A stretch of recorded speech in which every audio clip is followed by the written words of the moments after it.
Hello friends, welcome back to our YouTube channel Ruhi classes. आज का हमारा क्वेश्चन है, विधायन से आप क्या समझते हैं? विधायन के विभिन्न प्रकार कौन से हैं, समझाइए। सबसे पहले हम देखेंगे कि इस वीडियो में हम कौन कौन से पॉइंट्स जो हैं कवर करने वाले हैं। तो सबसे पहले हम पढ़ेंगे विधायन से आप क्या समझते हैं। सेकंड, विधायन का अर्थ। थर्ड, विधायन की परिभाषाएं। फोर्थ, विधायन के प्रकार, जिसमें कि हम दो प्रकार देखेंगे, सर्वोच्च विधायन और अधीनस्थ विधायन। आगे बढ़ने से पहले यदि आपने अभी तक हमारे चैनल को सब्सक्राइब नहीं किया है तो कर लीजिए, ताकि आगे भी आपको ऐसे यूज़फुल वीडियो मिलती रहे। हाँ तो फ्रेंड्स, पहला पॉइंट है हमारा, विधायन से आप क्या समझते हैं। ओके, तो देखो, विधि निर्माण या विधायन कानून का एक महत्वपूर्ण स्रोत है। ठीक है, इसका अस्तित्व काफ़ी पुराने समय से है। पुराने समय में जब कानून लिखित नहीं था, उस समय राजा की आज्ञा ही कानून मानी जाती थी। मतलब कि जो विधि निर्माण है और विधायन है, ये क्या है, कानून का एक महत्वपूर्ण स्रोत है। और पुराने समय में जब कानून नहीं था, उस समय जो राजा की आज्ञा थी वही क्या मानी जाती थी, कानून मानी जाती थी।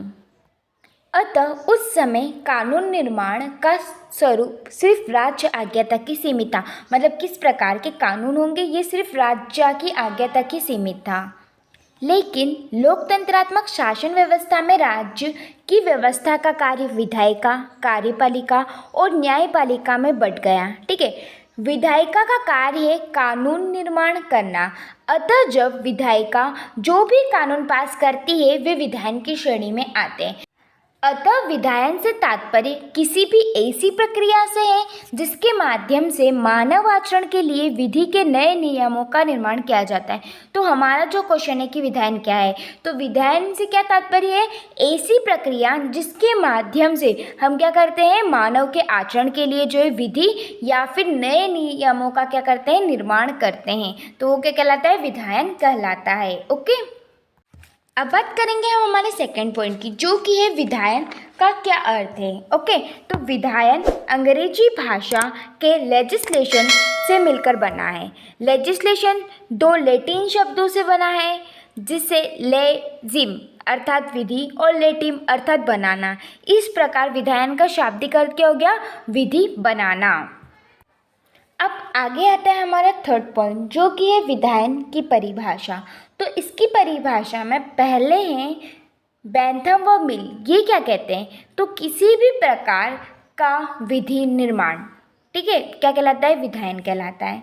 दूसरा है ऑस्टिन। ऑस्टिन क्या कहते हैं, तो ऐसे सभी विधायिक कृत्य जिनके परिणाम स्वरूप विधि का निर्माण, संशोधन या परिवर्तन होता है। मतलब कि ऐसे सब वैधिक कृत्य मतलब कि कार्य जिससे क्या होता है, विधि का निर्माण या फिर विधि में संशोधन या परिवर्तन होता है, क्या कहलाता है, विधायन कहलाता है। ओके, इसके बाद थर्ड है सामंत के अनुसार। सामंत क्या कहते हैं, तो विधायन विधि के उस स्रोत को कहते हैं जो एक योग्य अधिकारी और वैधानिक नियमों के रूप में ऐलान किया जाता है, वो क्या कहलाता है, विधायन कहलाता है। ठीक है, ये किसने कहा, सामंत ने कहा।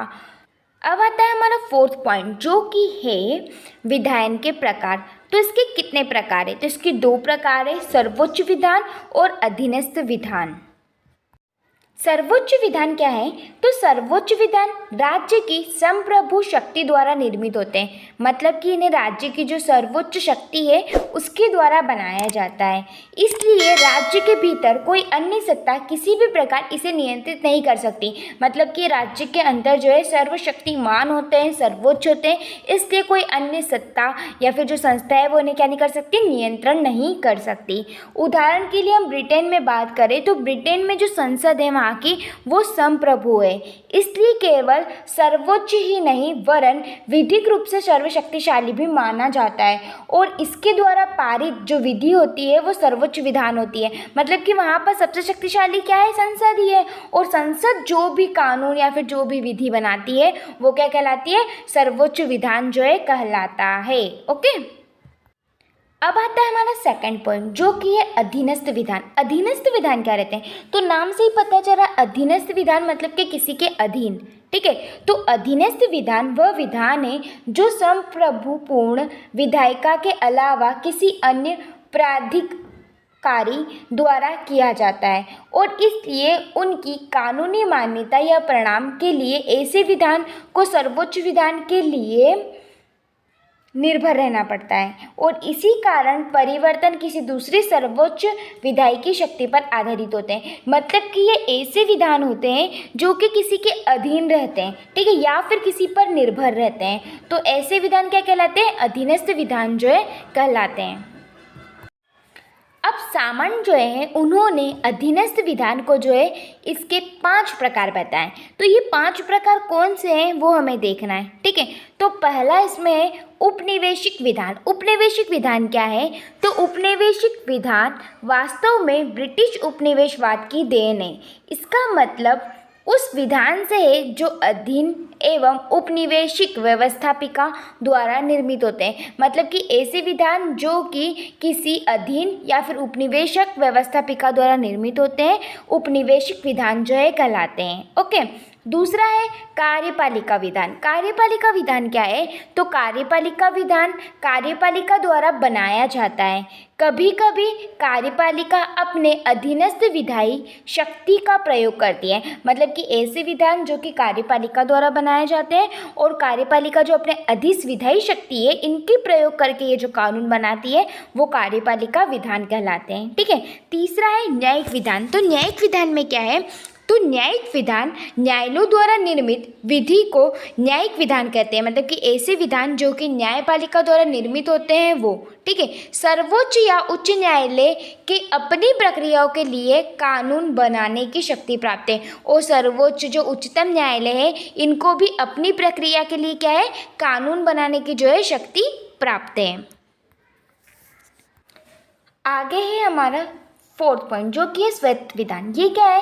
तो स्वायत्त विधान स्वायत्त संस्थाओं द्वारा निर्मित होते हैं। मतलब कि ये उनकी जो खुद की संस्था रहती है उनके द्वारा जो है निर्मित हो जाते हैं। और ऐसे विधान जो है 2 प्रकार के होते हैं।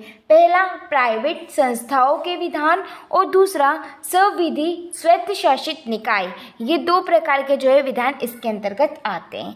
अब है हमारा लास्ट पॉइंट जो कि है नगरपालिका विधान।